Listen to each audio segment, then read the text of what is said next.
जय हिंद दोस्तों, स्वागत है आप सभी का इस सीरीज में जिसमें हम इंडियन पॉलिटी से रिलेटेड यूपीएससी 2021 के लिए साल भर के जो करंट अफेयर्स है वो सभी कवर करने वाले हैं। देखिए, जब हम यूपीएससी 2021 की बात कर रहे हैं तो कम से कम जनवरी 2020 से हमारे जो करंट अफेयर्स है वो हमने कवर करने चाहिए।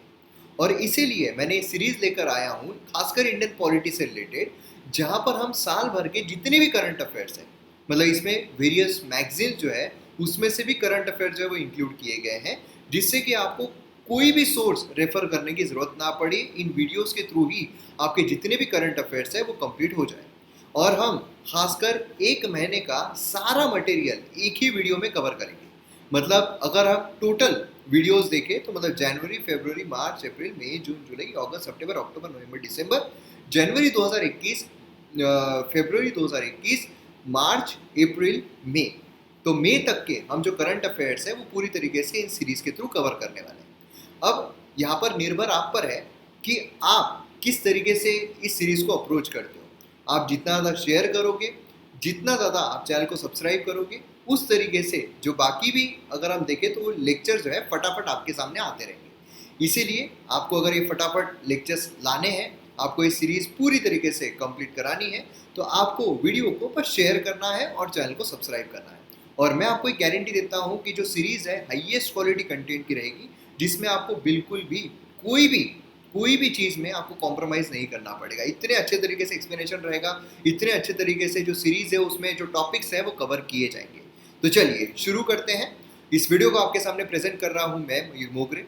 इसकी जो पीडीएफ है काफ़ी इंपॉर्टेंट रहेगी, क्योंकि पीडीएफ भी मैं शेयर करूँगा। तो पीडीएफ जो है आपको टेलीग्राम चैनल से मिल जाएगी। तो टेलीग्राम चैनल के लिए मयूर मोगरे आपको सर्च करना है, या फिर ये जो लिंक है ये लिंक पर जाकर भी आप चैनल को जो सब्सक्राइब है वो कर सकते हो। यहाँ पर आपको जो पीडीएफ है, बाकी भी जो पीडीएफ्स होती है वो भी आपको वहाँ पर मिल जाती है, प्लस जो वीडियो अपडेट्स होते हैं वो भी आपको वहाँ पर मिल जाते हैं। एमएम एकेडमी ऐप को आपने डाउनलोड किया है नहीं? क्योंकि मेरे द्वारा जो कोर्सेस लाए जा रहे हैं आपको एमएम एकेडमी ऐप पर देखने को मिलेंगे, और आप यहाँ पर हाईएस्ट क्वालिटी कंटेंट एंजॉय कर सकते हो। और ये जो हाईएस्ट क्वालिटी कंटेंट है ना, किसी को बताना मत, लोएस्ट प्राइजेस पर है। इतने कम प्राइजेस है, इतने कम प्राइजेस है, क्योंकि हमारी टैग लाइन ही है कि हर गांव से सितारे निकलेंगे और हर गांव से हम सितारे निकाल कर रहेंगे।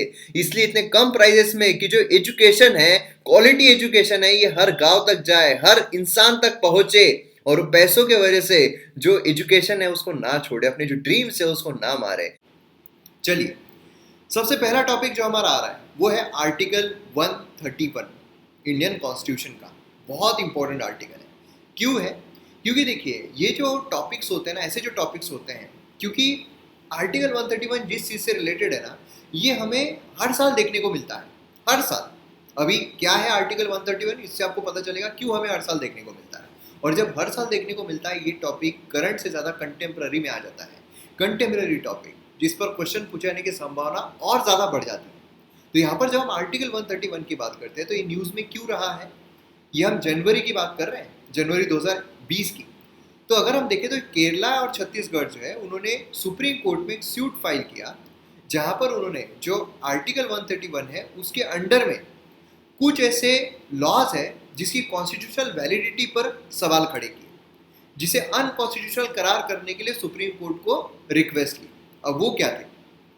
एक तो उसमें से छत्तीसगढ़ ने जो किया था उसका देखने को मिलता है नेशनल इन्वेस्टिगेशन एजेंसी एक्ट, जो गवर्नमेंट के द्वारा, सेंट्रल गवर्नमेंट के द्वारा लाई गई थी।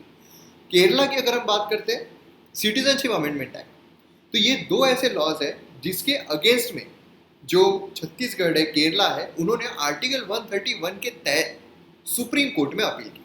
इसीलिए जो आर्टिकल है काफ़ी ज़्यादा इंपॉर्टेंट हो जाता है। देखिए, हमारे कॉन्स्टिट्यूशन में बहुत सारे लोगों को कन्फ्यूजन रहता है कि कॉन्स्टिट्यूशन के सभी आर्टिकल को रट्टा मारना है कि नहीं, मतलब नहीं बनता है। वो स्मार्ट स्टडी नहीं, वो हार्ड वर्क है। हार्ड वर्क करोगे तो क्लियर नहीं कर पाओगे, स्मार्ट वर्क करना पड़ेगा। ठीक है? तो स्मार्ट वर्क यही होता है, जो आर्टिकल्स न्यूज़ में चल रहे हैं, जो आईपीसी सेक्शन न्यूज़ में चल रहे हैं, सीआरपी सेक्शन न्यूज़ में चल रहे हैं, बस वो याद कर लो। उतना अगर आपको याद है तो मतलब एग्जामिनर को लगेगा आपको पूरा संविधान याद है, सारे आईपी सेक्शन याद है, सारे सीआरपीसी याद है। मतलब क्या बनता है सब याद करके? सब तो आपके आजू बाजू में घूमेंगे कि ये सेक्शन होता है, ये सेक्शन के तहत हम ये कर सकते हैं। आगे आपको ज़रूरत नहीं है। अभी जो करंट न्यूज़ में चल रहा है उतना याद रखने की ज़रूरत है। अब क्यों यहाँ पर उन्होंने क्यों किया? तो केरला अगर हम देखते हैं तो केरला ने सिटीजनशिप अमेंडमेंट एक्ट जो है, जो लाया गया था, उस पर सवाल खड़े किए थे। ठीक है, उन्होंने मतलब उसमें आर्टिकल 14 जो है वो यहाँ पर वायलेट होता है ऐसा कहा था। आपको पता होगा सिटीजनशिप अमेंडमेंट बिल क्या था, एक्ट क्या था, मतलब जो माइनॉरिटीज थे जो इलीगली भारत में आए हुए थे 2014 के पहले, उनको नागरिकता जो है वो दी जा रही थी। उसमें प्रॉब्लम ये था कि जो मुस्लिम्स है उनको नागरिकता नहीं दी जा रही थी, तो उसी पर सवाल जो है वो खड़े हो रहे थे। तो उसके तहत आर्टिकल 14 जो है, जो इक्वालिटी बिफोर लॉ कहता है, उसके तहत यहाँ पर जो अनकॉन्स्टिट्यूशनल है ये ऐसा करार करने को कहा गया था। अब आर्टिकल 14 क्यों, आर्टिकल 15 भी जो इक्वालिटी उसकी बात करता है, आर्टिकल 16 जो है वो भी बात करता है। अब ठीक है, आर्टिकल 16 एम्प्लॉयमेंट के बारे में बात कर रहा है, आर्टिकल 15 तो यहाँ पर आर्टिकल 14 के तहत ही क्यों, क्योंकि यहाँ पर डिफरेंस ये है, आर्टिकल 15 जो है सिर्फ और सिर्फ सिटीजन पर लागू होता है और आर्टिकल 14 जो है वो सभी पर लागू होता है इररिस्पेक्टिव ऑफ सिटीजनशिप। इसीलिए अब वो नागरिक तो अभी है नहीं, उनको नागरिकता दी जा रही है, तो इसी के कारण आर्टिकल 14 जो है ये यहाँ पर वॉयलेट हो रहा है ऐसा कहा गया था। तो ये छोटी छोटी चीजें होती है जो आपको पता रहनी चाहिए। देन 21 तो मतलब right to live with dignity, ये सभी पर लागू होता है। आर्टिकल 25 फ्रीडम ऑफ रिलीजन जो है ना, तो ये यहाँ पर इसके तहत जो वायलेशन है ऐसा हो रहा है, ऐसा यहाँ पर केरला के द्वारा कहा गया था। उसी के साथ यहाँ पर passport entry to India amendment rule जो है 2015 ये भी चैलेंज किया गया था। फॉरेन अमेंडमेंट्स ऑर्डर 2015 ये भी चैलेंज किया गया था। ठीक है, तो नॉन मुस्लिम माइग्रेंट जो है फ्रॉम पाकिस्तान बांग्लादेश, इनको यहाँ पर एंट्री दी जा रही थी, क्योंकि अगर आप पासपोर्ट देखोगे है ना, अगर आप फॉरेनर्स देखोगे तो मतलब क्या है, इलीगली अगर कोई आ रहा है तो उनको यहाँ पर एंट्री नहीं दी जाएगी। लेकिन यहाँ पर क्या किया जा रहा है, यहाँ पर उनको एंट्री तो रखी जा रही है, प्लस यहाँ पर सिटीजनशिप नागरिकता भी दी जा रही है नॉन मुस्लिम्स को। तो ये भी यहाँ पर हनन हो रहा है, वायलेशन हो रहा है, तो ऐसा यहाँ पर कहा गया था। ठीक है, और ज़्यादा डीप में घुसने की जरूरत नहीं है। छत्तीसगढ़ की अगर हम बात करते हैं तो उन्होंने एनआईए एक्ट जो है 2008, उसमें जो अमेंडमेंट्स लाए गए, ठीक है, उसमें यहाँ पर जो चैलेंज है किया था। अब बेसिकली इसमें क्या था, इसमें एनआईए के तहत ऐसा था, अगर आपने पॉलिटी की सीरीज देखी है मेरी, जो मैंने पॉलिटी की सीरीज बनाई हुई है ना, तो वो अगर आपने देखी है तो आपको अच्छे तरीके से वो पता होगा कि एनआईए जो है वो सीबीआई एंड एनआईए, सीबीआई जो होता है उसको अगर कोई भी केस किसी स्टेट में लड़ना है तो अगर उसको परमिशन नहीं दी गई तो उसको परमिशन लेनी पड़ती है स्टेट गवर्नमेंट से कि हम वो केस लड़े क्या। लेकिन एनआईए के पास ऐसा कुछ भी नहीं होता, सीधा जाकर वो केस जो है वो ले सकते हैं, अपने हाथ में ले सकते हैं, इन्वेस्टिगेशन शुरू कर सकते हैं। तो इसी पर कि फेडरल स्ट्रक्चर जो है उसका हनन है कि यहाँ पर सीधा आकर हमारे से कोई पूछताछ नहीं की जाएगी, कुछ नहीं किया जाएगा। हमारे पुलिस वाले के कम पड़ गए थे कि एनआईए वाले आके अब यहाँ पर इन्वेस्टिगेशन जो है वो शुरू करेंगे, तो इसके तहत मतलब यहाँ पर कंसेंट जो है स्टेट गवर्नमेंट का वो नहीं लेना पड़ता है। इसके बलबूते पर यहाँ पर वो छत्तीसगढ़ जो है वो कोर्ट में गया था। ठीक है, तो ये फेडरल स्पिरिट जो उसके अगेंस्ट में है। तो ये मतलब छोटा थोड़ा बहुत आपको आइडिया भी आ जाए कि कौन कौन से केस के लिए गए थे, तो इसके लिए मैंने यहाँ पर लेकर आया। अब हम आते हैं आर्टिकल 131 पर। तो आर्टिकल 131 क्या है, आर्टिकल 131 अब जो हमने यहाँ पर देखा है उसके तहत आपको ये पता चल गया होगा कि आर्टिकल 131 जो है वो तब आता है अगर सेंटर या स्टेट गवर्नमेंट इनके बीच में अगर कोई कॉन्फ्लिक्ट हो, डिस्प्यूट, ठीक है, या फिर एक तरफ अगर सेंटर और स्टेट है, दूसरी तरफ कोई और स्टेट है, इनके बीच में अगर कोई कॉन्फ्लिक्ट आ गया हो, झगड़ा हो गया, और अगर एक स्टेट या दूसरे स्टेट के बीच में कोई झगड़ा आ गया हो, तो उसमें आर्टिकल 131 के तहत सुप्रीम कोर्ट जो है वहां पर जाया जा सकता है। मतलब सुप्रीम कोर्ट जो उसका ओरिजिनल ज्यूरिडिक्शन होती है, जहां पर डिस्प्यूट जो है वो centre and state one side and other state on other side and state between states, ऐसे अगर झगड़े होते हैं तो ठीक है, कोई भी और कोर्ट जो है वो इस डिस्प्यूट को एंटरटेन नहीं कर सकता है, कोई भी नहीं। मतलब कोई हाई कोर्ट में चले जाओ तो वो तो क्या है, अगर यहाँ पर समझ लीजिए कि अगर महाराष्ट्र है, बॉम्बे हाई कोर्ट जो है वो इनका साथ देगा, उत्तर प्रदेश हाई कोर्ट मतलब ऐसे जो कोर्ट्स होते हैं जो पर्टिकुलर स्टेट्स में है वो वहाँ पर उनका साथ दे देंगे, है ना, तो फिर मतलब नहीं बनेगा। तो इसलिए क्या है, यहाँ पर सिर्फ सुप्रीम कोर्ट जो है उसके पास ओरिजिनल ज्यूरिडिक्शन होता है एंड कोई भी और कोर्ट जो है वो यहाँ पर एंटरटेन नहीं कर सकता है। और यहाँ पर समझ लीजिए अगर कोई ऐसा होता है कि जो समझ लीजिए योगी आदित्यनाथ है, ठीक है, वो बोल रहे हैं कि मेरे घर पे मैंने तुमको खाने को बुलाया, ठीक है, मोदी जी को बोल रहे हैं मैंने मेरे घर पे तुमको खाने को बुलाया और तुम नहीं आए, तो अब मैं कोर्ट में केस करूंगा एज पर आर्टिकल 131, हमारा बीच में अब झगड़ा हो रहा है। ऐसा कर सकते हैं क्या? नहीं, यहाँ पर वही केस आ सकता है जो लीगल क्वेश्चन जो है वो इन्वॉल्व हो, वही डिस्प्यूट लाया जा सकता है लीगल क्वेश्चन इन्वॉल्व, ठीक है, जिसमें लीगलिटी नहीं है तो वो बिल्कुल नहीं आ सकती है। तो ये चीज़ आपको यहाँ पर ध्यान में रखना है 131 के तहत, ये बहुत इंपॉर्टेंट है।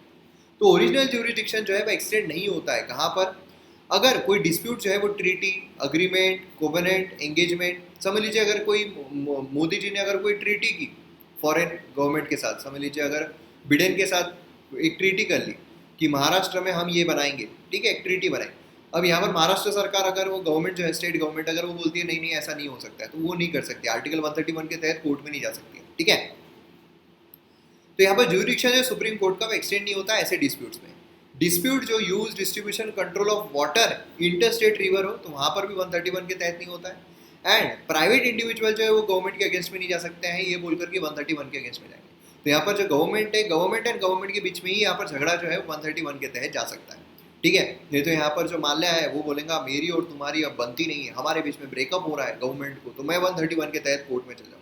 अंबानी अगर बोले कि हम दोनों के बीच में ब्रेकअप हो रहा है मोदी जी, मैं 131 के तहत कोर्ट में चला जाऊँगा, ऐसा नहीं हो सकता है, ठीक है। सिर्फ गवर्नमेंट जो है, गवर्नमेंट टू गवर्नमेंट ही यहाँ पर 131 लागू होता है। अब अदर ज्यूरिडिक्शन अगर हम देखते हैं सुप्रीम कोर्ट के, तो उसमें एडवाइजरी ज्यूरिडिक्शन भी हमें देखने को मिलता है, ठीक है। एडवाइस ज्यूरिडिक्शन 143 के तहत, जहाँ पर एडवाइस जो है वो ली जा सकती है राष्ट्रपति के द्वारा। अपीलेट ज्यूरिडिक्शन भी हमें देखने को मिलता है, जहाँ पर सीधा अपील कर सकते हैं, है ना। हाई कोर्ट जो है वहाँ पर अगर कुछ होता है तो सीधा आप सुप्रीम कोर्ट जो है वहाँ पर अपील कर सकते हैं।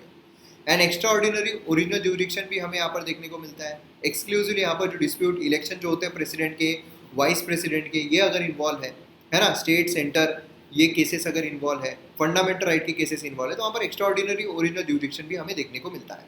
तो ये कुछ बेसिक एक्स्ट्रा इन्फॉर्मेशन है जो आपको पता रहना चाहिए। अब यहाँ पर हम आते हैं office of speaker and the issue of defection. देखिए ये मुद्दा क्यों न्यूज़ में है? मुद्दा इसलिए न्यूज़ में है क्योंकि यहाँ पर सुप्रीम कोर्ट जो है उन्होंने पार्लियामेंट को कहा कि आप संविधान को अमेंड करो यार, बहुत बोर हो गया, वही चीज़ देख के आप बोर हो रहे हैं, संविधान को आप अमेंड करो।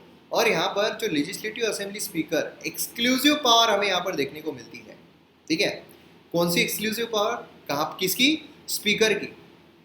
स्पीकर की जो एक्सक्लूसिव पावर हमें देखने को मिलती है, मतलब इकलौती, मतलब सिर्फ उसी के पास जो पावर है वो देखने को मिलती है। कौन सी?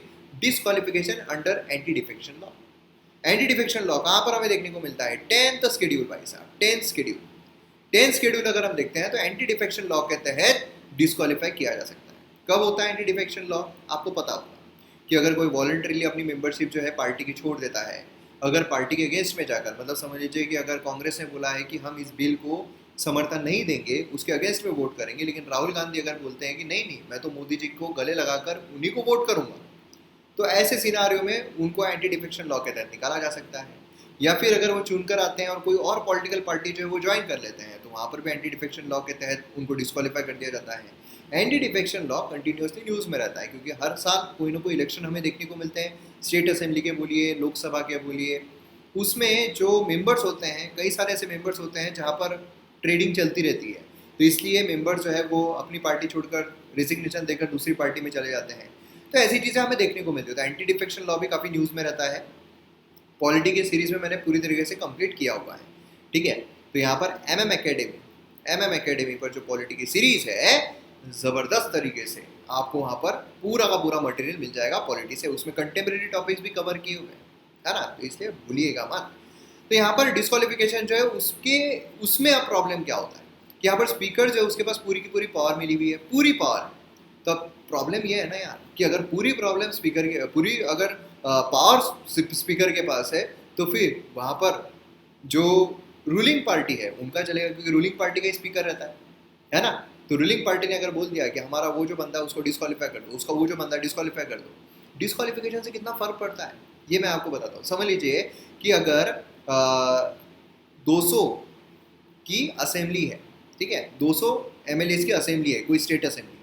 अब उसमें से कितने MLAs चाहिए रहेंगे सरकार बनाने के लिए? आधे से एक ज़्यादा, मतलब 101 MLA चाहिए रहेंगे किसी भी पॉलिटिकल पार्टी को, जिससे कि वो अपनी सरकार बना सकते हैं। अब समझ लीजिए कि यहाँ पर कांग्रेस है, ठीक है, कांग्रेस के 101 MLA आ गए, ठीक है। अब बाकी समझ लीजिए कि अगर ये है अपना बीजेपी है, उनके 100 MLA है, ये 99 MLAs आए हैं, ठीक है, इस तरीके से समझ लीजिए।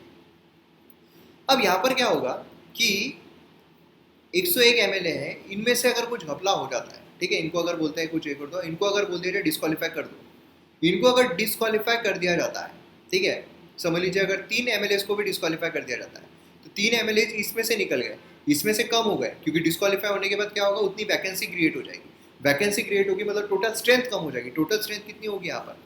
समझ लीजिए 2 को ही किया, ठीक है, 198 जो है वो हमें देखने को मिलेगा, 198, समझ रहे हो, 198 यहाँ पर हो जाएगा।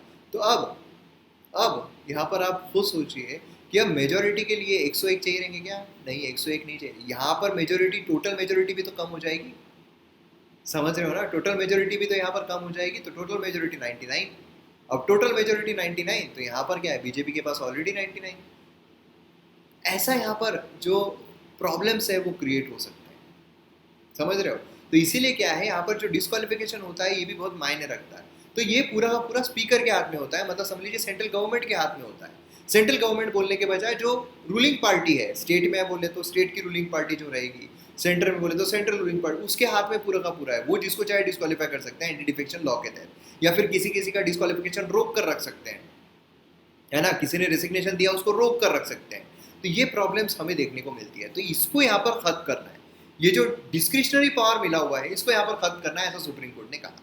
तो अगर एंटी डिफेक्शन लॉ देखते हैं तो यहाँ पर ये प्रिवेंट करता है पॉलिटिकल डिफेक्शंस को, क्योंकि हॉर्स ट्रेडिंग होती है ना, जैसा मैंने आपको एंटी डिफेक्शन लॉ में समझाया हुआ है कि अगर किसी पॉलिटिकल पार्टी के पास 99 एमएलए है, किसी के पास अगर 98 है ना, तो हर कोई क्या चाहेगा, बाकी के जो एमएलए उनको खरीदना चाहेगा, यहाँ से भी खरीदना चाहे, तू मेरे पार्टी में आ जाओ, इतने पैसे दूंगा। तो ये हॉर्स ट्रेडिंग होती है, इसको रोकने के लिए यहाँ पर एंटी डिफेक्शन लॉ जो है वो लाया गया। 10th शेड्यूल में हमें देखने को मिलता है, इंसर्ट किया गया 1985 52nd अमेंडमेंट एक्ट के थ्रू। और यहाँ पर ये एंटी डिफेक्शन लॉ के तहत निकाला, अगर वॉलंटरीली अपनी मेंबरशिप देता है, जो पार्टी ने डायरेक्शंस दिए उसको डिसओबे करता है ना, दोनों पार्लियामेंट और स्टेट असेंबली दोनों जगह लागू होता है। और यहाँ पर अगर आपने कुछ इसमें नहीं होता है, जैसे कि मर्जर अगर एटलीस्ट 2/3 इससे होती है, ठीक है, मतलब यहाँ पर समझ लीजिए कि 60 लोगों की पार्टी है, ठीक है, उसमें से 2/3 लोग अगर निकल के कोई पॉलिटिकल पार्टी बना लेते हैं, ज्वाइन कर लेते हैं, तो वहाँ पर एंटी डिफेक्शन जो है वो लागू नहीं होगा। उसमें ऐसा रहेगा पॉलिटिकल पार्टी जो है उसी में कुछ खामियां हैं, इसीलिए लोग जा रहे हैं, ना कि पैसे से खरीदा जा रहा है इसलिए जा रहे हैं, ठीक है। तो ये हमें देखने को मिलता है। अब ऑफिस ऑफ स्पीकर जो है उसमें क्या इशू है, देखिए कोर्ट ने बोला है पार्लियामेंट को कि आप यहाँ पर स्पीकर जो है लोकसभा एंड लेजिस्लेटिव असेंबली, उनके पास जो इतना ज़्यादा यहाँ पर पावर आ गया है इससे रिलेटेड, तो ये ख़त्म कर दो यार। मतलब इसके लिए क्या है, एक परमानेंट ट्रिब्यूनल आप बना दो जिसमें रिटायर्ड सुप्रीम कोर्ट जजेस रहेंगे या फिर retired chief justice of India of high court रहेंगे, है ना, chief justice of high court रहेंगे। तो ऐसे आप लोगों को हायर करो जिनको लॉ के बारे में अच्छी खासी इन्फॉर्मेशन हो, एंड देन उनके हाथ में रहे, जिससे कि न्यूट्रलिटी बरकरार रहे। हमारे यहाँ पर भले ही बोला जाता है कि जो स्पीकर है उन्होंने न्यूट्रल रहना चाहिए, but they are never neutral. वो कभी न्यूट्रल नहीं रहते हैं, वो हमेशा अपनी पार्टी का ही साथ देते हैं, क्योंकि ऑब्वियसली जब वो पोस्ट पे बैठे हैं पार्टी के वजह से, निकाले भी जा सकते हैं पार्टी की वजह से, है ना, आगे भी तो उनको पार्टी में रहना है, तो फिर कैसे न्यूट्रल रह सकते हैं? न्यूट्रल रह ही नहीं सकते हैं, है ना। तेलंगाना में 2016 में लेजिस्लेटिव असेंबली स्पीकर जो है उनको यहाँ पर डिफेक्शन के लिए डील करना था ऑफ एमएलएज, है ना, इन दी 119 मेंबर असेंबली। आंध्र प्रदेश में देखा जाए तो वहां पर भी वही चीज जो है वो हमें देखने को मिली, जिसने काफी ज्यादा कॉन्फ्लिक्ट जो है वो पैदा किया था। अब रिफॉर्म की जरूरत क्या है, देखिए nature of office of speaker, जो नेचर है ना, कोई भी सिक्योरिटी नहीं है कंटिन्यूटी ऑफ ऑफिस। स्पीकर जो है डिपेंडेंट है अपनी पॉलिटिकल पार्टी पर, री इलेक्शन के लिए भी डिपेंडेंट है पॉलिटिकल पार्टी पर। इसलिए जो स्पीकर है वो कितना भी चाहे कि मैं न्यूट्रल रहना चाहूँ, फिर भी वो नहीं रह सकता या रह सकती, है ना। देन यहाँ पर पैराडॉक्स ऑफ द ऑफिस क्या है कि यहाँ पर स्पीकर जो है क्वासी जुडिशियल अथॉरिटी है ना, is not rational and logical, क्योंकि स्पीकर जो है ये कोई ना कोई पॉलिटिकल पार्टी से जुड़े हुए हैं। अब पॉलिटिकल पार्टी से जुड़े हुए हैं तो उसमें उनके पास एक क्वासी जुडिशियल पावर आ जाना जहाँ पर वो निर्णय ले सके, तो वो यहाँ पर गलत हो जाता है। यहाँ पर डिले जो है स्पीकर के डिसीजन में और disqualification under anti defection law, मतलब यहाँ पर क्या होता है, डिले जो है डिस्क्वालिफिकेशन डिसाइड करने में जो स्पीकर के पास पेंडिंग होता है, उसकी वजह से क्या होता है, यहाँ पर जो पार्टीज है उसमें काफी उथल पुथल जो है मचता रहता है। तो ये भी यहाँ पर प्रॉब्लम जो है वो शुरू रहता है, ठीक है। कॉन्स्टिट्यूशनल प्रोविजन अगर हम देखते हैं स्पीकर से रिलेटेड, आर्टिकल 93, 178, 94, 179, स्पीकर जो असेंबली और सेंटर का 95, 180, 96, 181, 97, 186, इसमें सैलरी अलाउंस की बात की गई है, इसमें प्रिसाइड जो है उसकी बात की गई है। रिमूवल कैसे होता है, स्पीकर का रिमूवल कैसे होता है, स्पीकर का रिमूवल इफेक्टिव मेजोरिटी से होता है, ये याद रखिएगा, बहुत इंपॉर्टेंट है। इफेक्टिव मेजोरिटी क्या होती है कि समझ लीजिए अगर टोटल स्ट्रेंथ जो है 545 की है, ठीक है, उसमें से कुछ लोग ऐसे होंगे जिनकी डेथ हो गई है कि उसने रेसिग्नेशन दे दिया कि इसका डिफेक्शन मतलब रिमूवल हो गया है, डिस्क्वालीफाई हो गया है, ऐसे अगर 45 लोग हैं, इफेक्टिव स्ट्रेंथ हो गई है 500 की, तो अब इसमें से 50% प्लस 1 जो है वो रहेगा यहाँ पर इफेक्टिव मेजोरिटी, उसके थ्रू यहाँ पर स्पीकर जो है उनको रिमूव किया जाता है। ठीक है, ये चीज़ बहुत इंपॉर्टेंट है। अब यहाँ पर हम आते हैं सुप्रीम कोर्ट का जो वर्डिक्ट रहा है जो रिस्ट्रिक्शन है उसको कर्व करने के लिए। मतलब हम यहाँ पर बात कर रहे हैं जो इंटरनेट शटडाउन है उसके बारे में। इंटरनेट शटडाउन हमें बहुत ज़्यादा देखने को मिला है, खासकर जो आर्टिकल 370 है उसको हटाया गया, या फिर रैदर स्पेशल स्टेटस हटाया गया। उसके बाद से जो जम्मू एंड कश्मीर है वहाँ पर इंटरनेट शटडाउन हमें काफ़ी ज़्यादा देखने को मिला। उसी के साथ साथ जो सिटीजनशिप अमेंडमेंट एक्ट है वो लाया गया, जिसके बाद से अलग अलग जगहों पर क्योंकि काफ़ी ज़्यादा प्रोटेस्ट हो रही थी तो उसके वजह से इंटरनेट जो है उसका शटडाउन हमें देखने को मिला। अब इतना शटडाउन करना ये freedom of speech and expression जो उसका वॉयलेशन नहीं है क्या, है ना? क्योंकि हमें पता है कि हम जो यहाँ पर बोल रहे हैं ये इंटरनेट के थ्रू भी हमारा freedom of speech and expression जा रहा है। जिस तरीके से न्यूज़पेपर में अगर हम कुछ लिखते हैं तो हमारा freedom of speech and expression का अधिकार है, फंडामेंटल राइट है। उसी तरीके से हम अगर सोशल मीडिया के थ्रू भी कुछ बोल रहे हैं वो हमारा फंडामेंटल राइट है। तो वो यहाँ पर कर्ब हो रहा है, वो यहाँ पर कम किया जा रहा है, वो यहाँ पर छाटा जा रहा है। तो अब ऐसे सिनारियो में आप खुद सोचिए कि ये तो हो गई freedom of speech and expression, fundamental right की, लेकिन बाकी भी तो समस्याएं कितनी आती है। बहुत सारे ऐसे बिजनेसेस है जो कम्प्लीटली ऑनलाइन डिपेंडेंट है, उनका तो यहाँ पर पूरा का पूरा कबाड़ा हो गया ना, है ना? तो ये यहाँ पर प्रॉब्लम आता है। रिसेंटली सुप्रीम कोर्ट जो उन्होंने डिलीवर किया वर्डिक्ट ऑन द पिटिशन जो चैलेंज कर रहे थे रिस्ट्रिक्शंस जो यहाँ पर इंटरनेट सर्विस पर इम्पोज किए जा रहे थे movement in Jammu and Kashmir. ठीक है, तो आप यहाँ पर देख सकते हो जम्मू एंड कश्मीर जो है काफ़ी बार इंटरनेट शटडाउन हुआ। उत्तर प्रदेश आप देखिए वहाँ पर भी काफ़ी बार शटडाउन हुआ। बिहार आप बोलिए, वेस्ट बंगाल आप बोलिए, महाराष्ट्र बोलिए, गुजरात बोलिए, राजस्थान बोलिए, काफ़ी शटडाउन जो है हमें देखने को मिले। इंडिया ने टॉप किया है इंटरनेट शटडाउन की जब हम बात करते हैं।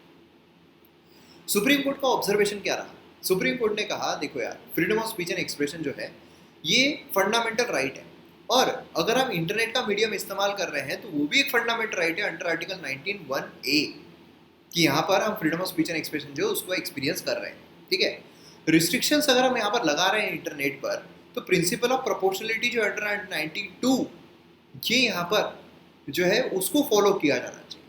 अब आपके मन में ये भी सवाल है डॉक्ट्रिन ऑफ प्रोपोर्शनलिटी क्या है ना? ये भी बहुत इंपॉर्टेंट है, कभी कभार डॉक्ट्रिन भी आपको पूछी जाती है। डॉक्ट्रिन ऑफ प्रोपोर्शनलिटी क्या है? तो देखिए यहाँ पर प्रोपोर्शनलिटी को हम इस तरीके से देख सकते हैं कि हम एक ऐसा कानून लेकर आ रहे हैं, ठीक है, जिसके तहत क्या है कि कोई भी इंसान, ठीक है, पर्टिकुलर एक गांव है, गांव में एक कुआं है, ठीक है, अब हम एक ऐसा कानून लेकर आ रहे हैं जिसके तहत उस कुएं में से गांव का कोई भी व्यक्ति पानी नहीं निकालेगा। ठीक है, कोई भी पानी नहीं निकालेगा। अब सरकार ऐसा क्यों ला रही है? सरकार ऐसा इसीलिए ला रही है क्योंकि महीने में एक बार वो जो पानी कुआं होता है उस कुएं में कुछ हार्मफुल केमिकल्स आ जाते हैं जिसकी वजह से तबीयत जो है वो खराब हो सकती है। ठीक है, इसीलिए गवर्नमेंट ने बोला कि वो जो कुआं है वो कुएं में से कोई भी पानी नहीं निकालेगा, उस कुएं का इस्तेमाल ही कोई नहीं करेगा। अब उसकी वजह से क्या हुआ? उसकी वजह से जो लोग गांव में थे वो प्यास से ही मर गए। ठीक है, मतलब यहाँ पर गवर्नमेंट जो है वो तो ये कर रही थी कि ठीक है, हाँ, मतलब पानी जो है वो पीने से हो सकता है कि उनकी मौत हो क्योंकि हार्मफुल केमिकल्स पानी में आ रहे थे, लेकिन पानी ना मिलने की वजह से, उस कुएं को बैन कर देने की वजह से लोग जो है वो प्यास से ही मर गए। अब यहाँ पर आप प्रपोर्शन देखोगे कि क्या हम अच्छा करना चाह रहे थे? अच्छा ये करना चाह रहे थे कि बाद लोगों को हार्मफुल इफेक्ट जो है वो ना हो, हार्मफुल जो केमिकल्स है उनके पेट में ना जाए, है ना? प्रपोर्शन यहाँ पर हमारा ये ज्यादा करने का था, मगर हुआ क्या? लोग जो है वो प्यास से ही मर गए। तो यहाँ पर अगर आप देखोगे प्रपोर्शन, ये बैन करना ज्यादा अच्छा रहा क्या? नहीं, बैन करना अच्छा नहीं रहा, है ना? ये है डॉक्ट्रिन ऑफ प्रोपोर्शनलिटी। मतलब क्या होता है कि यहाँ पर जो अचीव करना है, अचीव क्या करना है? अचीव करना है कि पानी हार्मफुल केमिकल जो है वो उनके पेट में ना जाए, ये अचीव करना है। अचीव क्या करना है कि इंटरनेट की वजह से जो freedom of speech and expression है उसकी आड़ में प्रोटेस्ट जो है वो ज्यादा ना हो, है ना? ये मोटिव है, ये गोल है, ये अचीव करना है, जिसकी वजह से इंटरनेट शटडाउन लगाया गया, जिसकी वजह से उस कुएं को बैन कर दिया गया, जिसकी वजह से कोरोना के चलते लॉकडाउन लगाया गया। लेकिन अगर जो गोल अचीव करना है उसके विपरीत अगर नेगेटिव जो चीजें हैं वो अगर ज्यादा बढ़ जाए कि प्यास से लोग मर गए, जो इंटरनेट शटडाउन है उसकी वजह से लोगों के बिजनेस तबाह हो गए, लोगों की पढ़ाइयाँ नहीं हुई, लोग जो एग्जाम के लिए प्रिपेयर करते वो नहीं कर पाए, लॉकडाउन की वजह से अगर लोग जो है माइग्रेंट वर्कर जो उनकी जान सड़कों पर चली गई, तो ऐसे सिनारियो में हमें डॉक्ट्रिन ऑफ प्रोपोर्शनलिटी देखना होता है। मतलब जो गोल हम अचीव कर रहे हैं उसके लिए जो स्टेट यहाँ पर इंटरफेयर कर रही है, जो एक्सरसाइज कर रही है जो भी पावर, तो वो कितना प्रोपोर्शन है, कितना हम यहाँ पर बेनिफिट ले सकते हैं, कितना उससे फायदा होगा, वो होता है डॉक्ट्रिन ऑफ प्रोपोर्शनलिटी। ठीक है, मतलब यहाँ पर punishment should not be disproportionate to offence committed. मतलब ये ऐसा हो गया कि एक ने अगर, समझ लीजिए एक ने अगर जो सिग्नल है उसका रूल तोड़ दिया तो सभी लोगों पर कोड़े बरसाए जा रहे हैं, ये गलत हो जाएगा ना, ये गलत हो जाएगा। ठीक है, तो freedom of trade and commerce जो है थ्रू इंटरनेट, ये यहाँ पर कॉन्स्टिट्यूशनली प्रोटेक्टेड राइट है अंडर आर्टिकल 19(1)(g। ये यहाँ पर तय है कि इंटरनेट यूज ही नहीं हो रहा है तो कहाँ से फिर इंटरनेट वाली जो कंपनीज है वो काम कर पाएगी, है ना। तो इंटरनेट अगर सस्पेंड हो जाता है तो परमिसिबल नहीं होगा, ये हमें यहाँ पर देखने को मिलता है, कोर्ट का ऑब्जर्वेशन रहा है। इंटरनेट शटडाउन अगर हम देखते हैं, इंडिया ने टॉप किया है लिस्ट में internet shutdown globally. Software freedom law centres tracker अगर हम देखते हैं, 381 शटडाउन जो है सिंस 2012, 106 जो है वो 2019 में हमें देखने को मिले। और जो कश्मीर में शटडाउन हमें देखने को लॉन्गेस्ट एवर रहा है किसी भी डेमोक्रेटिक कंट्री में। ठीक है, बहुत सारी जगहों पर 4G चल नहीं रहा था, है ना। बहुत सारे मुझे मैसेजेस आ रहे थे कि सर आपकी वीडियोस जो है वो हम नहीं देख पा रहे, इंटरनेट शटडाउन किया, 2G स्पीड में देखना पड़ रहा है, ये हो रहा है वो हो रहा है, काफ़ी प्रॉब्लम जो है वो झेलनी पड़ी। लेजिस्लेटिव प्रोविजंस अगर हम देखते हैं, सस्पेंशन जो इंटरनेट सर्विस का, वो यहाँ पर इंफॉर्मेशन टेक्नोलॉजी एक्ट जो है 2000 उसके तहत यहाँ पर डील किया जाता है, क्रिमिनल प्रोसीजर एक्ट के तहत किया जाए, टेलीग्राफ एक्ट के तहत किया जाता है। तो ये एक्ट भी आपको पता रहना चाहिए कौन से एक्ट के तहत होते हैं। बिफोर 2017 इंटरनेट सस्पेंशन ऑर्डर जो है इशू किया जाता था अंडर सेक्शन 144 CRPC। 144 क्या है कि कोई भी 5 लोगों का झुंड जो है वो इकट्ठा खड़ा नहीं रहेगा। हमने कोरोना के टाइम पर कई बार आर्टिकल सेक्शन 144 जो है वो लागू होता हुआ देखा हुआ है। सेक्शन 144 कर्फ्यू, लॉकडाउन, इनमें डिफरेंस क्या है उस पर सेपरेट वीडियो यूट्यूब पर अवेलेबल है जो मेरे द्वारा बनाया गया है। आप 144 कर्फ्यू बाय मयूर मोगरे डालकर वो वीडियो देख सकते हैं। Temporary suspension of telecom services rule 2017, ये जो है फ्रेम किए गए मिनिस्ट्री ऑफ कम्युनिकेशन और पावर जो है सेक्शन 5 सब क्लॉज 2 से डिराइव करते हैं इंडियन टेलीग्राफ एक्ट के।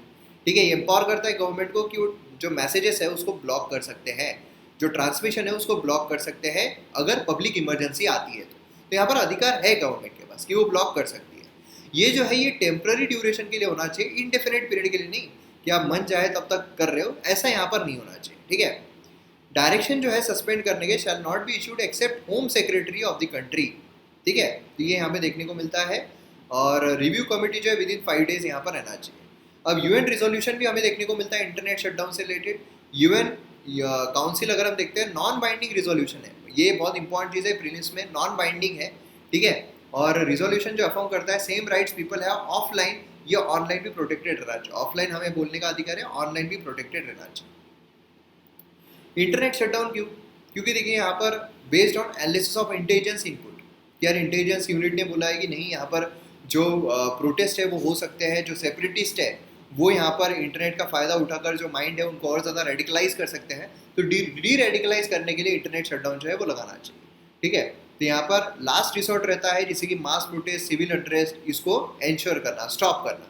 सर्टेन एक्सट्रीम सिचुएशंस में रूमर जो है व्हाट्सएप इसके थ्रू फ्रेड होते हैं तो उसको यहाँ पर कम करना। अब इसके अगेंस्ट में अगर आर्ग्यूमेंट देखें तो कोई भी रियल एविडेंस देखने को नहीं मिलता है इंटरनेट शटडाउन एक्चुअली यहाँ पर हेल्प कर रहा है मास प्रोटेस्ट या सिविल इंटरेस्ट को रोकने के लिए। ऐसा यहाँ पर देख कोई फर्क नहीं पड़ रहा है, फिर भी सिविल इंटरेस्ट हो रहा है, फिर भी मास प्रोटेस्ट हो रहे हैं। Human rights as a hostage to whim of the executive.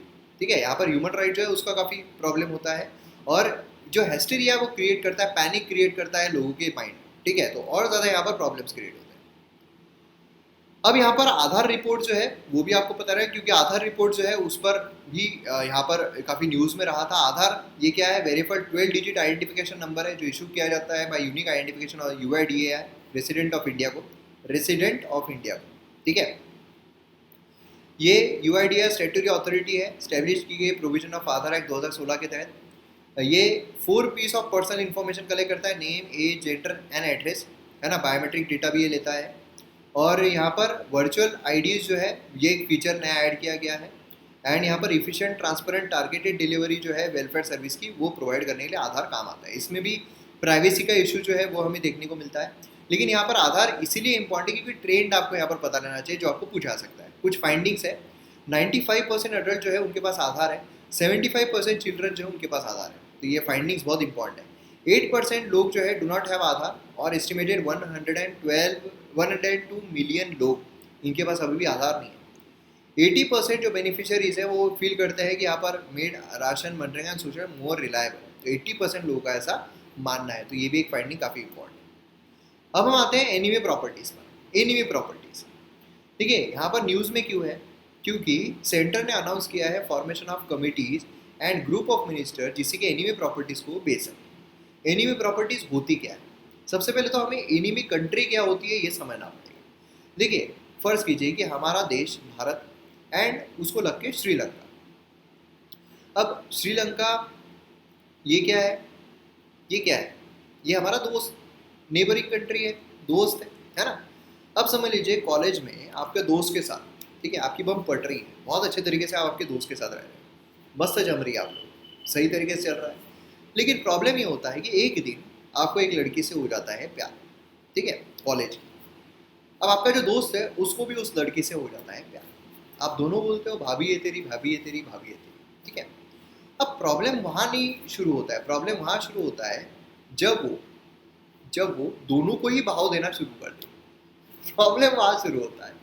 अब दोनों लाइन नहीं मार रहे हैं, अब दोनों पटाने की पूरी तरीके से कोशिश कर रहे हैं, तो ऐसे सिनारियों में आपस में भी लड़ना शुरू कर देंगे, तो दोस्त बने अंगारे।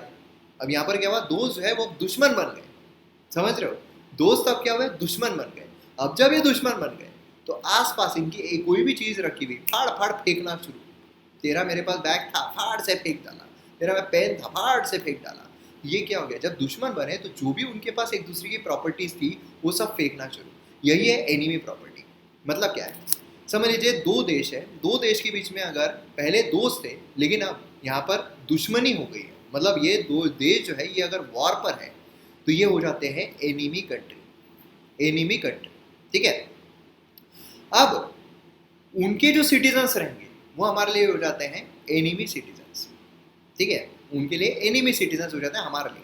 तो वहाँ पर समझ लीजिए अब जैकलीन अगर श्रीलंका की है तो अब उनकी जो इंडिया में प्रॉपर्टी रहेगी वो बन जाएगी एनिमी प्रॉपर्टी।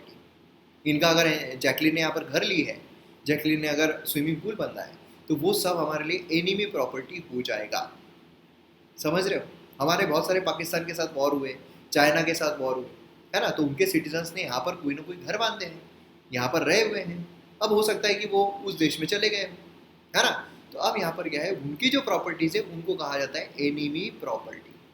उनको क्या कहा जाता है? Enemy properties. समझ में आ गया एनिमी प्रॉपर्टीज किसको कहा जाता है?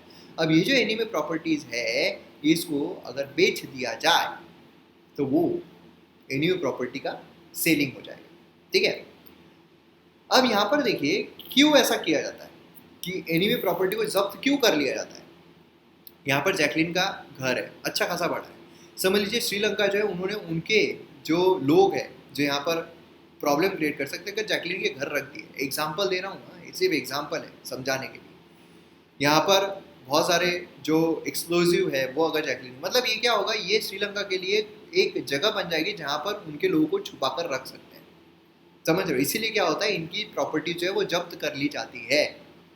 समझ में आ गया? ठीक है। तो अब यहाँ पर क्या है, आइडिया जो है सीजिंग के बिहाइंड का वो है कि एनिमी कंट्री जो है वो यहाँ पर एडवांटेज उस एसेट्स का ना ले पाए, ठीक है, जब वो वॉर पर है। तो India China war 1962, India Pakistan war 65, 71, central government ने बहुत सारे सिटीजन जो है चाइना के, पाकिस्तान की, उनकी प्रॉपर्टी जो इंडिया में थी उसको जब्त कर लिया, ठीक है, under the defence of India act. And responsibility जो एडमिनिस्ट्रेशन की of enemy property hand over कर दी गई custodian of enemy property of India CEPI को, ठीक है, under the central government office. अब एनिमी प्रॉपर्टी एक्ट 1968 अगर हम देखते हैं, एनिमी प्रॉपर्टी को डिफाइन करता है एज अ प्रॉपर्टी जो यहाँ पर बिलोंग की गई है, मैनेज की जा रही है behalf of enemy subject of enemy firm. Act जो है डिफाइन करता है एनिमी को as a country that committed external aggression against India. India के अगेंस्ट में जिसने भी यहाँ पर एक्सटर्नल अग्रेशन किया है वो हमारे लिए एनिमी कंट्री बन जाएगी। Continuous wasting of enemy property जो है CEPI में हमें देखने को मिलती है। एंड यहाँ पर manage and preservation of enemy properties वो हमें देखने को मिलता है। अब यहाँ पर अमेंडमेंट के तहत क्या किया गया? अमेंडमेंट के तहत यहाँ पर ओनर जो है एनिमी प्रॉपर्टी का रेट्रोस्पेक्टिवली फ्रॉम 1968, ठीक है, वो ओनर किसको बना दिया गया? CEPI को, कस्टोडियन जो है एनिमी प्रॉपर्टी एक्ट उसका ओनर बन चुका है वो। मतलब समझ लीजिए जैकलीन जो है, अब वॉर खत्म हो गया तो भी जैकलीन को प्रॉपर्टी जो है वो नहीं मिलेगी, समझ रहे हो आप, जैकलीन को प्रॉपर्टी नहीं मिलेगी। हालांकि जैकलीन ने उस चीज़ के लिए खरीदी भी ना हो, जैकलीन ने अच्छे पर्पस के लिए खरीदी कि नहीं यार मुझे बॉलीवुड में ही अब जिंदगी भर काम करना है, तो भी उसके हाथ से वो प्रॉपर्टी जो है वो चली जाएगी। कस्टडियन विद प्रायर अप्रूवल जो है सेंट्रल गवर्नमेंट का, वो डिस्पोज कर सकते हैं सेल करके या अदरवाइज भी उस प्रॉपर्टी को बेच सकते हैं सीधा, मतलब ये अब उसका मालिक बन गया। समझ रहे हो, सेंट्रल गवर्नमेंट जो है वो यहाँ पर डिस्पोजल कैसा हो एनी प्रॉपर्टी का, वो किस तरीके से रहे, वो सब डायरेक्ट कर सकती है। लीगल सेल जो एनी प्रॉपर्टी का अंडरटेकन बाय एनिमीज, ये यहाँ पर कैंसिल हो गया। मतलब अब यहाँ पर जैकलीन अगर है, वॉर के तहत अगर सेंट्रल गवर्नमेंट ने जब्त कर ली है, तो अगर वहाँ पर जैकलीन चाहे कि मुझे ये बेचना है, मैं ये काम करती हूँ सलमान खान को बेच देती हूँ, ना ना ना ना, बेच ही नहीं सकती, तो सेंट्रल गवर्नमेंट के हाथ में चलेगी, कब्जे में चलेगी। ये इंडियन सिटीजन को प्रोहिबिट करते हैं legal higher of enemies from enemy property वो होने के, कि वो नहीं बन सकते। ठीक है, अब मेजर इशू जो है यहाँ पर वो क्या है, यहाँ पर ट्रांसफर जो है एनिमी प्रॉपर्टी का वो 1% यहाँ पर चला जाएगा। ठीक है, और यहाँ पर क्या होगा, आर्टिकल 14 का यहाँ पर वॉयलेशन होगा कि यार इक्वालिटी नहीं है, कि मतलब बाकी इंसान जो अपनी प्रॉपर्टी बेच सकता है, जो एनिमी एलियन रहा है वो नहीं बेच सकता, ये गलत हो जाएगा, है ना। एंड उसी के साथ साथ यहाँ पर अगर आप देखोगे तो ये प्रोहिबिट करता है सिविल कोर्ट्स को भी, अदर अथॉरिटीज़ को भी कि वो डिस्प्यूट जो है एनिमी प्रॉपर्टी से रिलेटेड नहीं सुन सकती है। तो ये भी काफ़ी इंपॉर्टेंट चीज़ देखने को मिलती है। अब यहाँ पर हम आते हैं रेगुलेटिंग माइनॉरिटी एजुकेशनल इंस्टीट्यूशंस। अब देखिए यहाँ पर बेसिकली हुआ क्या है कि जो गवर्नमेंट है उन्होंने यहाँ पर इंटरफियर किया है जो एजुकेशन माइनॉरिटी एजुकेशन इंस्टीट्यूशंस है उनको रेगुलेट करने के लिए, तो वही बात जो है वो चली गई।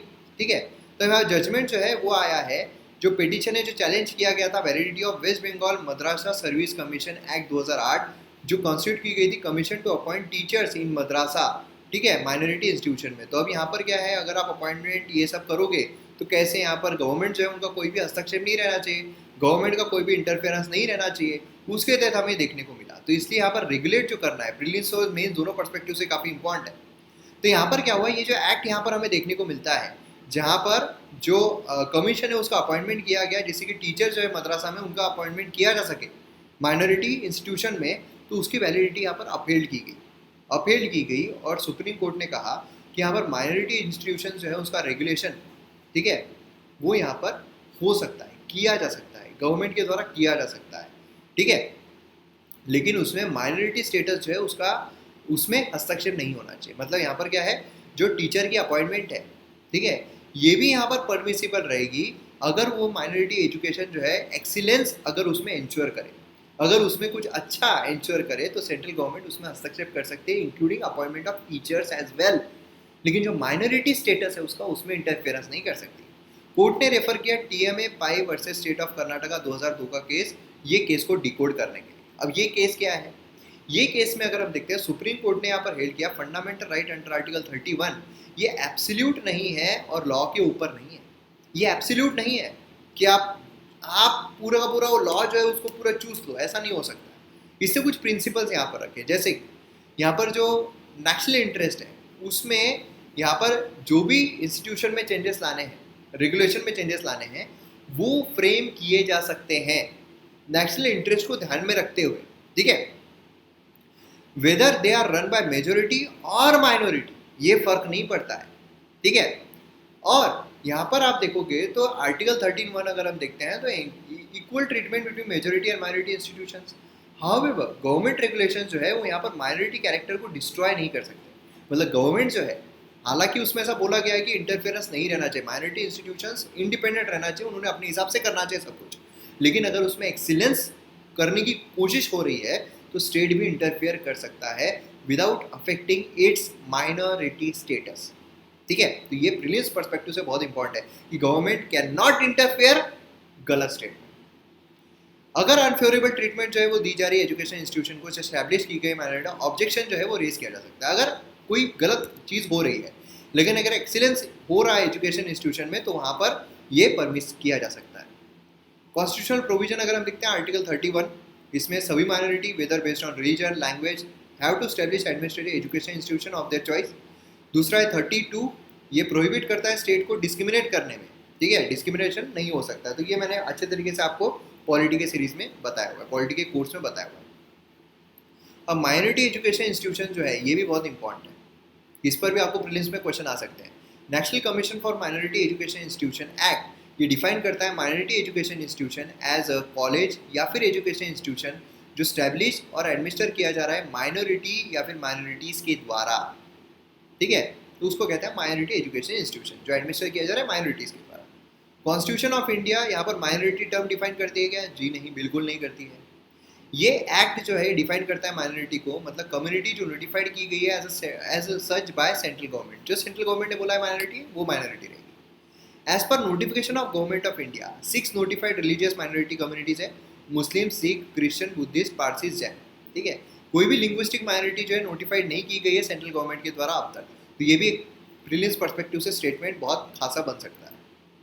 एलिजिबिलिटी अगर हम देखते हैं तो एजुकेशन इंस्टीट्यूशन जो एस्टैब्लिश की जानी चाहिए, एडमिनिस्टर की जानी चाहिए माइनॉरिटी कम्युनिटी के द्वारा, रन की जानी चाहिए by trust registered society, majority of members ये जो है माइनॉरिटी कम्युनिटी के ही रहना चाहिए, एंड स्टैब्लिश की जानी चाहिए माइनॉरिटी कम्युनिटी जो उसके बेनिफिट के लिए।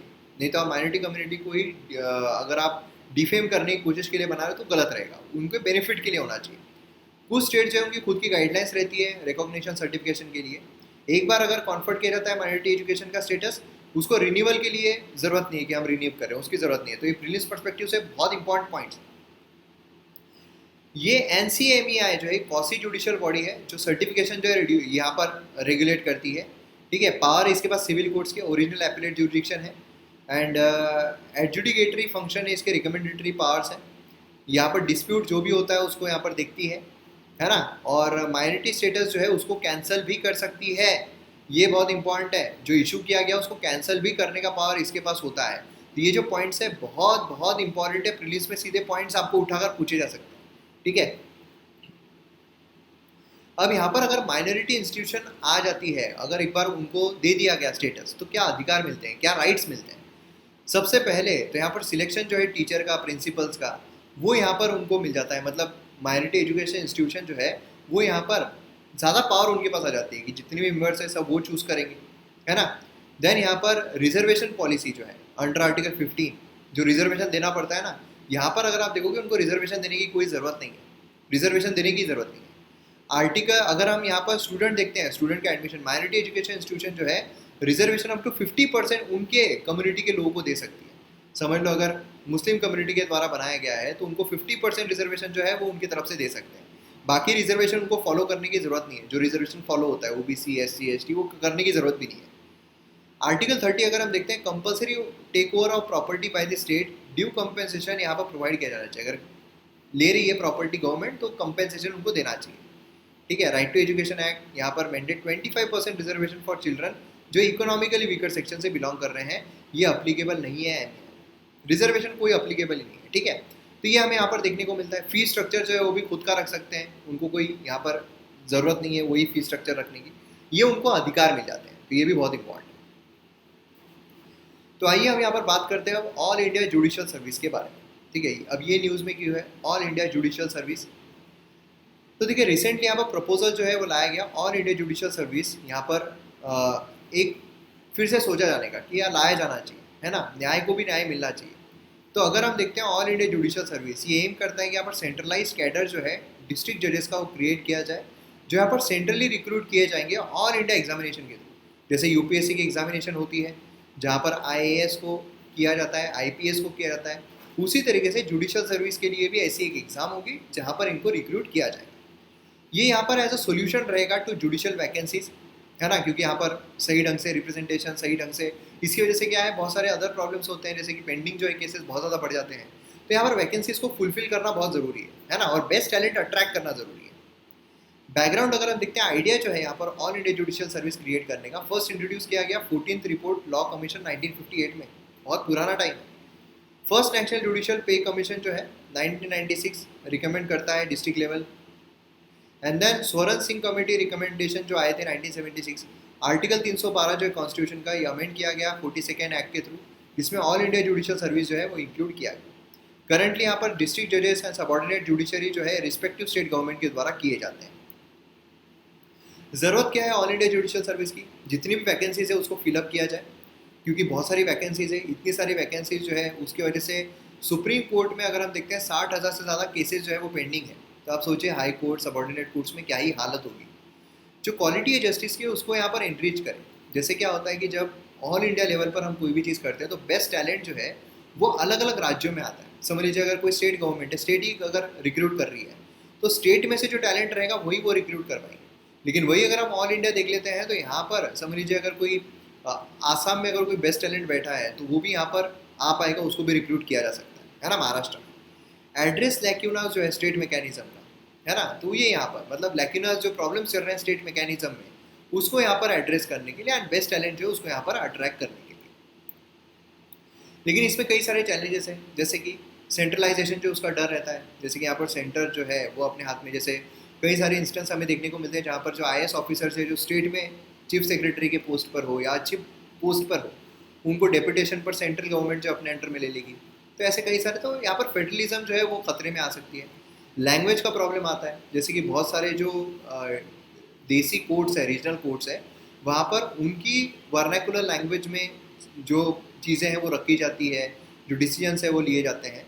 ऐसे समय पर समझ लीजिए अगर महाराष्ट्र है वहाँ पर मराठी में हो रहा है और अगर कोई वहाँ पर समझ लीजिए वेस्ट बंगाल का आ जाता है जज, तो प्रॉब्लम्स क्रिएट हो जाएंगे, है ना। Then independence of judiciary, independence को भी खतरा होता है। लोकल लॉज जो है वो भी यहाँ पर, नहीं तो वहाँ के लोकल लॉज अलग है, यहाँ के लोकल समझने में दिक्कत हो सकती है, तो वो यहाँ पर चैलेंजेस आ सकते हैं। तो वे फॉरवर्ड यहाँ पर क्या हो सकता है, तो सर्विस जो है वो यहाँ पर सेंट्रल एंड स्टेट गवर्नमेंट दोनों को ही साथ में लेकर यहाँ पर चल पाए, ऐसा यहाँ पर होना चाहिए।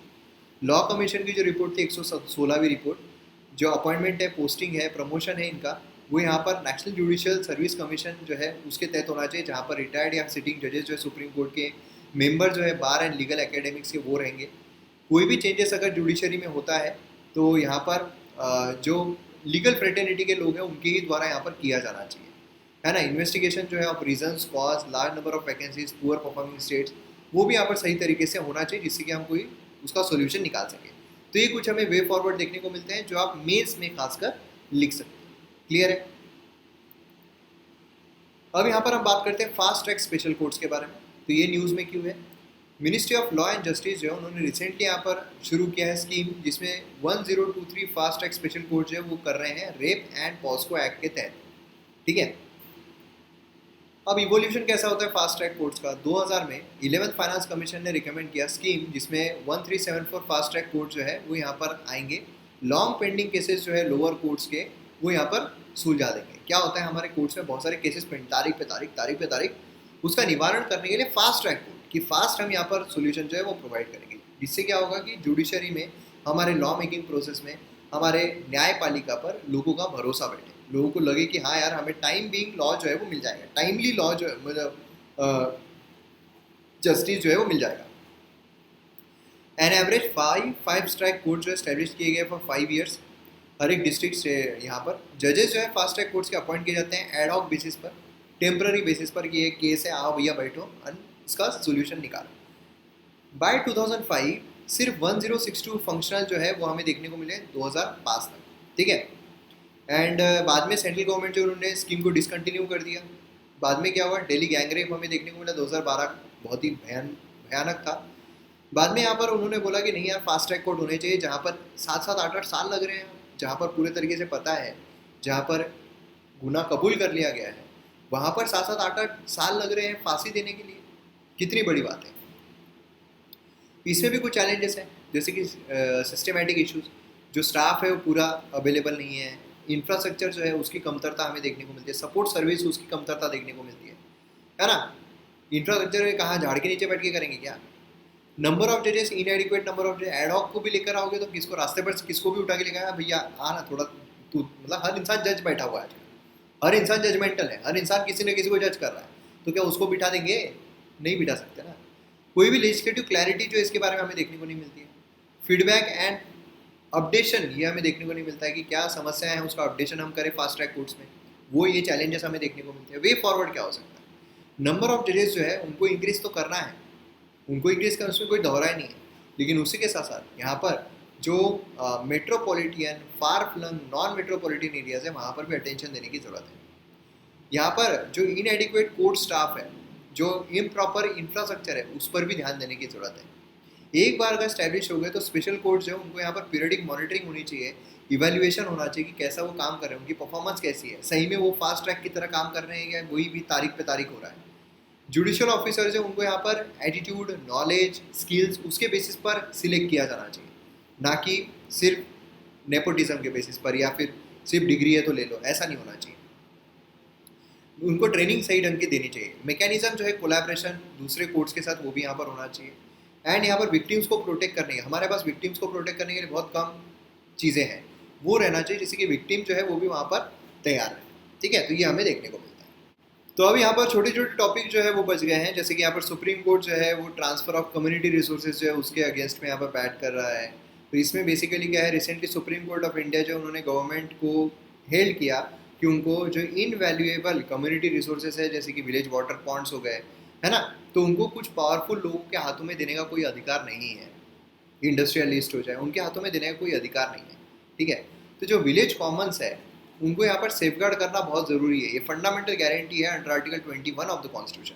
तो ये जो है कि जो रिसोर्सेस है, कम्युनिटी रिसोर्सेस है, उनको प्रिजर्व करना, उनको प्रोटेक्ट करना 21 में हमें देखने को मिलता है, जहाँ पर सेंट्रल गवर्नमेंट को, किसी भी सरकार को अधिकार नहीं है कि वो किसी इंडस्ट्रियलिस्ट, किसी पावरफुल लोगों के हाथों में वो चीज़ सौंप दें। कम्युनिटी रिसोर्सेज क्या है, रिसोर्सेज जो अवेलेबल है सभी के इस्तेमाल के लिए कम्युनिटी में, विलेज या टाउन में, उसको कम्युनिटी रिसोर्सेज कहा जाता है। उसमें पॉन्ड्स, प्लेग्राउंड्स, पब्लिक पार्क्स ये सब आ सकते हैं। अगर वो किसी पावरफुल लोगों के हाथों में सौंप दिया जाए तो गलत हो जाएगा, वो नहीं किया जा सकता है ना। और ये फंडामेंटल, नॉन डिग्रेडेबल और अवेलेबल है सभी पर्सन के लिए। यहाँ पर स्टेट जो है वॉयलेट नहीं कर सकता इस अधिकार को। अब हम आते हैं संसद आदर्श ग्राम योजना पर। ये भी काफ़ी न्यूज़ में रहा है। स्कीम जो है लॉन्च की गई प्रधानमंत्री के द्वारा 2014 में, बर्थ एनिवर्सरी जयप्रकाश नारायण उनके ऊपर। तो अब आपको कमेंट सेक्शन में जयप्रकाश नारायण जो उनके बारे में इंफॉर्मेशन लिखनी है। गोल है यहाँ पर कि एमपी जो है, मेंबर ऑफ पार्लियामेंट, वो रिस्पॉन्सिबल रहेंगे socio economic and physical infrastructure जो है 3 विलेजेस ईच बाय 2019 तक। ठीक है, तो हर विलेज उनके ताबे में लिया जाएगा और उनको उसको डेवलप करना है। और 8 विलेजेस जो है वो यहाँ पर एमपी के द्वारा लिए जाएंगे 2024 तक। हर एमपी 8 विलेजेस लेगा और उसको डेवलप करेगा, इंफ्रास्ट्रक्चर डेवलपमेंट करेगा, इकोनॉमिक डेवलपमेंट करेगा। First Adarsh gram model village जो है develop by 2016 and 2 more by 2019। ठीक है, और फिर से काफ़ी सारे आदर्श ग्राम यहाँ पर आएंगे। बेसिक यूनिट डेवलपमेंट का उसको ग्राम पंचायत कहा जाता है। लोकसभा एमपी आप सभी को पता है जो चुनकर आते हैं, है ना, नॉमिनेटेड एमपीज भी यहाँ पर होते हैं। जो यहाँ पर क्या है, कॉर्पोरेट सोशल रिस्पॉन्सिबिलिटी जो है पर्टिकुलरली वहाँ से यहाँ पर पैसा जो है वो लेकर काम करना है। रिपब्लिक डे टेबल हमें देखने को मिलता है। यहाँ पर गवर्नमेंट ने सिलेक्ट किए 22 टेबल एक्ट्स प्रपोज किए गए bye central government department ministry and 16 by state and union territories Republic day parade 2020 के लिए। तो इसीलिए काफ़ी इंपॉर्टेंट होता है ना। टोटल 32 प्रपोजल जो है वो यहाँ पर आए थे। मिनिस्ट्री ऑफ डिफेंस ने यहाँ पर सिलेक्शन प्रोसेस कैरी आउट की एंड मिनिस्ट्री ने यहाँ पर एक्सपर्ट कमेटी बिठाई एंड एक्सपर्ट कमेटी यहाँ पर प्रोमिनेंट पर्सन जो है वो फील्ड के वो हमें देखने को मिले और फिर उसके बाद यहाँ पर सिलेक्ट किया गया। नेक्स्ट यहाँ पर तुलु लैंग्वेज जो है वो हमें देखने को मिलती है। तुलु लैंग्वेज काफ़ी डिमांड है कि इसको तुलु लैंग्वेज को हमारे 8 शेड्यूल में डाला जाए। 8 शेड्यूल में हमें अलग अलग जो लैंग्वेजेस है वो देखने को, 22 लैंग्वेजेस जिसमें इंग्लिश नहीं है। तुलु जो है द्रविडियन लैंग्वेज है, जो तुलु नाडु है ना, इसमें हमें दक्षिण कन्नड़ ये सब देखने को मिलते हैं, वो बोलते हैं। अब अगर 8 शेड्यूल में कोई लैंग्वेज को डाल दिया जाता है तो उसके एडवांटेजेस क्या है, ये बहुत इंपॉर्टेंट है। अगर हम प्रीलिम्स पर्सपेक्टिव से देखते हैं कि अगर किसी लैंग्वेज को 8 शेड्यूल में डाला जाए तो फिर क्या क्या बेनिफिट्स उसको मिलेंगे। तो यहाँ पर साहित्य अकेडमी जो उससे रिकॉग्निशन मिलता है, जो तुलु लिटरेचर है अदर लैंग्वेजेस में उसका ट्रांसलेशन होता है। Member of parliament, member of legislative assembly वो तुलु बोल सकते हैं पार्लियामेंट में, स्टेट असेंबलीज में। ऑप्शन जो है कॉम्पिटिटिव एग्जाम तुलु लेने का अधिकार आ जाएगा, है ना, हमें देखना यूपीएससी में भी, है ना। स्पेशल फंड जो है सेंट्रल गवर्नमेंट वहाँ से मिलता है। तुलु जो है primary and second high school में यहाँ पर पढ़ाया जा सकता है। तो ये सारे बेनिफिट जो है वो मिलते हैं। देन आते हैं हम national startup advisory council. Government ने नेशनल स्टार्टअप एडवाइजरी काउंसिल जो है वो यहाँ पर की, जिससे कि सेंटर को जो भी यहाँ पर इनोवेटिव एंड स्टार्टअप्स है हमारे देश में उसको और ज़्यादा नर्चर करने के लिए, उसको और बढ़ाने के लिए हम क्या क्या कर सकते हैं, उसके लिए यहाँ पर काउंसिल जो है सेटअप की गई। इसमें इंडिया जो है 136 रैंक करता है starting a business world business में, जहाँ 63rd रैंक हमें देखने को मिलता है। कंपोजिशन अगर हम देखते हैं काउंसिल का तो उसमें हमें चेयरमैन एंड कन्वेयर जो है काउंसिल के x official member, non official member जो है वो भी यहाँ पर रहेंगे। तो ये काउंसिल भी पता रहना चाहिए किसके लिए लाई गई है। देन हम आते हैं एंटीसिपेटरी बेल। देखिए बेल पर भी काफ़ी सवाल आपको आते हैं क्योंकि एंटीसिपेटरी बेल कई सारे लोगों ने यहाँ पर मांगी है। सेक्शन 438 अगर हम देखते हैं एंटीसिपेटरी बेल सीआरपीसी, ये डील करता है कि बेल जो है वो दी जा सकती है पर्सन को अगर उसको लग रहा है वो अरेस्ट हो सकता है। एंटीसिपेटरी मतलब क्या है, उसको ऐसा लग रहा है कि वो अरेस्ट हो सकता है, उसने एंटीसिपेटरी बेल के लिए अपील कर दिया, ठीक है। तो यहाँ पर क्या होता है कि स्टेट जो है reasons to believe that arrest on accusation having committed non bailable offence, ठीक है, अप्लाई कर सकता है हाई कोर्ट में या सेशन कोर्ट में, जहाँ भी उसको अप्लाई करना है। High frequency of arbitrary and heavy handed arrest जो है टू हरास ह्यूमिलिएट सिटीजन्स, ये हमें देखने को मिलता है सेक्शन 438। ड्यूरेशन जो है लाइफ जो एंटीसिपेटरी बेल की, ये यहाँ पर नॉर्मली जब उसको अक्यूज को समन कर दिया जाता है कोर्ट के द्वारा तब खत्म नहीं होती है, ठीक है। और व्हेन चार्ज फार्म ये कंटिन्यू रहती है till the end of trial, जब तक उसका ट्रायल खत्म नहीं हो रहा है तब तक चलती रहेगी। तो ये भी पुलिस पर्सपेक्टिव से बहुत इंपॉर्टेंट पॉइंट है। डिनायल जो होता है बेल का, वो यहाँ पर पर्सन को लिबर्टी, यहाँ पर ये हो सकता है डिप्रिवेशन हो सकता है, इसीलिए कोर्ट जो है उन्होंने यहाँ पर जो अननेसेसरी रिस्ट्रिक्शंस है उस पर यहाँ पर थोड़ा कम करना चाहिए। Parliament has not appropriate cartel the power of description of the court, तो यहाँ पर ये भी चीज़ काफ़ी इंपॉर्टेंट है। तो एंटीसिपेटरी बेल के बारे में इन्फॉर्मेट ग्रांट अगर करना है तो यहाँ पर एंटीसिपेटरी बेल जो है इवन बिफोर रजिस्टरिंग एफआईआर, मतलब समझ लीजिए अगर कोई व्यक्ति है, ठीक है, अब समझ लीजिए किसी गाड़ी को मैंने ठोक दिया, अब मेरे को अगर पता है कि ये मेरे अगेंस्ट में केस करने वाला है, तो पहले ही जाकर मैंने एंटीसिपेटरी बेल करना है, तो वो ऐसा नहीं बोल सकती भाई एफआईआर तो होने दे, अगर वो आया ही नहीं तो क्या करोगे, तो ऐसा नहीं हो सकता। एफआईआर के पहले भी यहाँ पर एंटीसिपेटरी बेल लिया जा सकता है, रीजनेबल बेसिस पर होना चाहिए, ठीक है। ऐसा नहीं मैं अभी चले जाऊँ कि मैं कुछ आगे कर सकता हूँ आगे ज़िंदगी में 20 साल बाद, तो मेरे को अभी एंटीसिपेटरी बेल, ऐसा नहीं हो सकता, ठीक है। अप्लीकेशन जो एंटीसिपेटरी बेल का वो यहाँ पर कॉन्क्रीट फैक्ट्स पर रहना चाहिए, ठीक है। जनरल एलिगेशंस, ऐसा नहीं कि वेग रह रहा है कि कुछ हो सकता है, ऐसा नहीं रहना चाहिए। प्रोटेक्शन जो है not be blanket, specific offence के लिए रहना चाहिए, ठीक है, कि भाई ये ऑफेंस है इसके लिए मुझे एंटीसिपेटरी बेल चाहिए। तो यहाँ पर हमारा जनवरी महीने के जितने भी इम्पोर्टेंट, देखिए करंट अफेयर्स ऐसे होते हैं कि दे आर अनलिमिटेड, है ना, लेकिन एग्जाम पर्सपेक्टिव से जो इंपॉर्टेंट होते हैं, मोस्ट ऑफ द जो मंथली मैगजीन्स हैं उन सभी करंट अफेयर्स को कंबाइंड करके यहाँ पर मैं आपके सामने ये चीज़ लेकर आया हूँ। तो मैं उम्मीद करता हूँ आपको वीडियो पसंद आया होगा। जितना आप शेयर करोगे, जितना आप सब्सक्राइब करोगे, उसके बलबूते पर आगे की भी जो लेक्चर्स है वो आते रहेंगे, आगे के महीने के भी जो करंट अफेयर्स हैं वो आते रहेंगे इसी तरह और भी अच्छे तरीके से। तो इसलिए शेयर कीजिए। MM एकेडमी पर जो भी वीडियो लेक्चर्स है, जो भी कोर्सेस है, उनको भी एंजॉय कीजिए, क्योंकि वो भी आपको एग्जाम में काफ़ी ज़्यादा फायदा दिला सकते हैं, ठीक है। डिटेल जो है वो आपको डिस्क्रिप्शन एंड कमेंट सेक्शन में पिन की भी मिल जाएगी। तो इसीलिए मिलते हैं हम अगले वीडियो में। जय हिंद।